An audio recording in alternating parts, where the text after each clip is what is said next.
મણિનગર પોલીસની સતર્કતાથી પોક્સો કેસમાં સગીરાનું ઉત્તરાખંડથી રેસ્ક્યુ, આરોપી ઝડપાયો.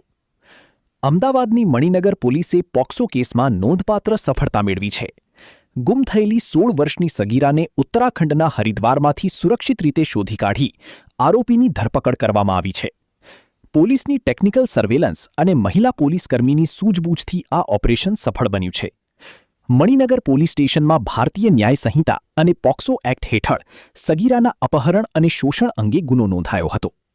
તપાસ દરમિયાન શંકાસ્પદ આરોપી હાર્દિક જીતેન્દ્ર રાવલના મોબાઈલનું ટેકનિકલ લોકેશન ઉત્તરાખંડના હરિદ્વારમાં મળ્યું હતું. અધિકારી શું કહે છે આવો સાંભળીએ.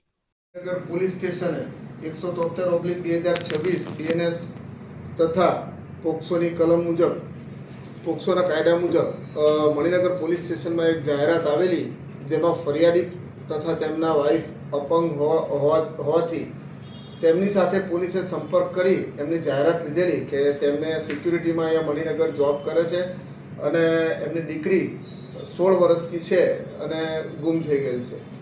જેથી કરીને પોલીસે જેપી જાડેજા સાહેબે તાત્કાલિક એક ટીમ બનાવી, જે ટીમની અંદર પીએસઆઈ પીઆર પરમાર, અશ્વિનભાઈ શિવાભાઈ તથા woman police constable Harshaben Dhirubhai એમને તાત્કાલિક એનાલિસિસના આધારે તેની શોધખોળ ચાલુ કરી દીધેલી. શોધખોળ કરતાં ખબર પડી કે પોતાના વતનમાં જોડે રહેતા એક બીજો જે છોકરો છે એની જોડે આ છોકરી કોઈ જગ્યાએ રવાના થઈ ગઈ છે. જેથી આ ટેકનિકલ એનાલિસિસના આધારે આ લોકો ત્યાં ગાડી હરિદ્વાર ખાતે એમના લોકેશન આવેલા. હરિદ્વાર ખાતે કોઈ હોટલમાં નહીં રોકાતા વાલ્મીકીવાસમાં એમણે કોઈ ઝૂંપડી ભાડે લીધેલી. આ જે છોકરી અને છોકરો છે એને શોધવા માટે એમને ખબર હતી કે પોલીસ આવશે, જેથી કરીને તે લોકો કોઈ હોટલ ધર્મશાળાને એવોઇડ કરતા, જાહેર જગ્યા ઉપર નહોતા રહેતા અને ટેલિફોનનો એટલો બધો ઉપયોગ કરતા નહીં. પરંતુ કોઈ જગ્યાએ પેમેન્ટ કરવાનું હોય તો 2, 3, 4 સેકન્ડ માટે કરીને મોબાઈલ સ્વિચ ઓફ કરી દેતા.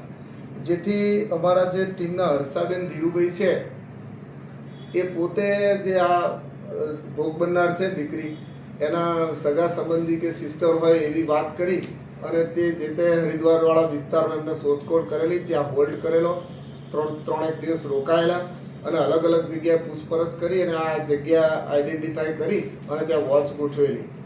એમણે આ દીકરીના સિસ્ટર હોય અને એમની જોડે એક વખત મળવા માટે સમય જોઈએ છે એમ કરીને જે મૂળ મકાન માલિકને વિશ્વાસમાં લીધેલા અને પછી આ મકાન શોધી કાઢેલું.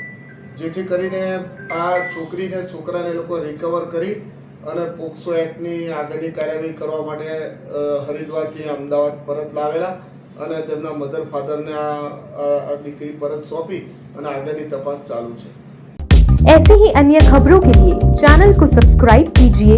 खबरों का नोटिफिकेशन पाने के लिए बेल आइकॉन को जरूर दबाएं.